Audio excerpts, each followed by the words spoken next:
እንግዲህ ጋይስ ተቋርጦብኝ ነበር አሁንም እና ከባለፈው የቀጠለ ይሄው ዋናው በር ላይ ደርሻለሁ።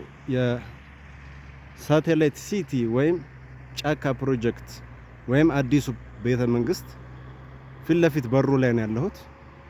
እንደዚህ ነው ሆነ ያለው። እንግዲህ በጣም ያምራል። አርቲፊሻል ሀይቅ ፊት ለፊቱ አለው።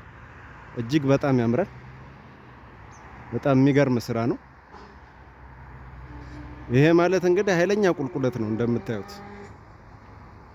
እንደምታዩት ኃይለኛ ቁልቁለት ነው። ከዚህ ጋር ሆናችሁ አዲስ አበባ እንግዲህ ፎቆቿ ይታያሉ። ተመልከቱ። እዛ ከርቀት ሙሉ ከተማዋ ቁልጭ ብላ ነው የምትታየው። እንግዲህ ከዚህ ጋር ሆናችሁ እንደዚህ የሚታይ ከሆነ ህንጻዎቿ፣ እዚህ ተራራው ላይ ደግሞ እንግዲህ አዲሱ ቤተ መንግስት እዛ ጋር የሚታየው ጋር ሆናችሁ ምን ያህል ሊታይ እንደሚችል አስቡት። ወይም እዚህ ጋር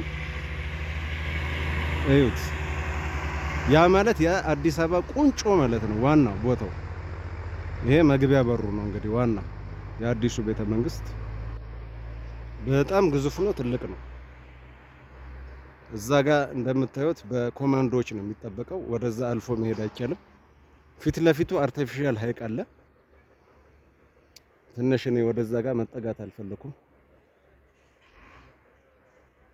ያው በወታደሮች እና ይሄን ይመስላል። ቀጣይ ደግሞ ማሳያችሁ ይሆናል። አመሰግናለሁ። ላይክ፣ ሼር፣ ኮሜንት ምናምን ማድረግ አትርሱ። አበረታቱኝ።